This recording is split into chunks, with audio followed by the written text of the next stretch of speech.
आदमी ने दूरबीन से झांकते ही अचानक एक डरावना दृश्य देखा। दूर बर्फीली जमीन पर कुछ अजीब सा उसकी ओर बढ़ रहा था। दरअसल वही डरावने ज़ॉम्बी हैं। उससे आवाज लगाई कि तुरंत घंटा बजाकर सबको सतर्क किया जाए। आवाज सुनते ही पहरेदार दौड़ पड़ा ताकि इस खबर को सबसे पहले सब तक पहुंचा सके। हालात बिगड़ते देख मजबूत कदकाठी वाला क्यांगे घोड़े पर सवार होकर पूरे गांव में सूचना फैलाने लगा और औरतों बच्चों को आदेश दिया कि वे तुरंत तहखाने में जाकर छिप जाएं। उधर जवान और मजबूत मर्द हथियार तैयार करने लगे, क्योंकि आने वाली जंग टाली नहीं जा सकती थी।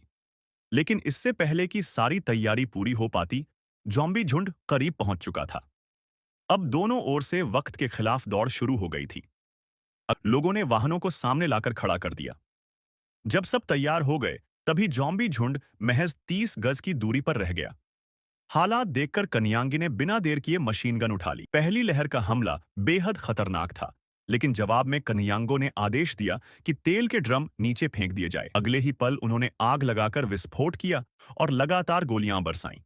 मगर हैरानी की बात यह थी कि ज़ॉम्बी डरने के बजाय और भी तेजी से टकराने लगे।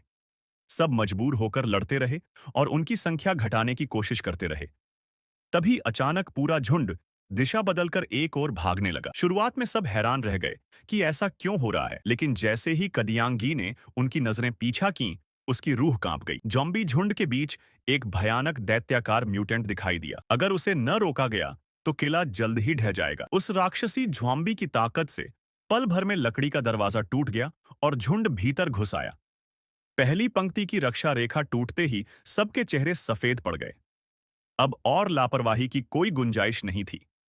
दो कायर साथी डरकर भाग निकले, लेकिन कजियांगे ने हिम्मत नहीं छोड़ी। वह आग उगलने वाले हथियार से हमला करता रहा। असर तो हुआ, मगर अचानक एक साथी पर जहरीला पानी गिर पड़ा और अब सिर्फ कजियांगे ही मोर्चा संभाले था। तभी सबसे बड़ा राक्षसी ज़ॉम्बी भी अंदर आ गया। गोलियों की बौछार का उस पर कोई असर नहीं हो रहा था। हालात देखकर कयांगी को लगा कि अगर इसे नहीं रोका गया तो सबका अंत तय है। वह अकेला उस राक्षस की ओर लपका और उसे एक जाल जैसे इलाके में खींच ले गया ताकि बाकी साथी संभल सकें। वहां उसने आग से हमला किया, मगर राक्षस गर्मी से भी नहीं डरा। करियांगे पीछे हटते हटते लड़ता रहा, लेकिन ईंधन भी अब लगभग खत्म हो चुका था। जब उसे लगा कि अब उसका अंत तय है, तभी अचानक वह राक्षसी ज़ॉम्बी ढेर होकर गिर पड़ा। संभावित विस्फोट से बचने के लिए करियांगो ने तुरंत अपना सामान उतारा और दूर हट गया। जब वह दोबारा युद्ध भूमि पर लौटा तो उसके साथियों ने ज्यादातर ज़ॉम्बियों को खत्म कर दिया था। अब उनका झुंड बिना नेता के भेड़ों जैसा हो गया था। आखिरी ज़ॉम्बी के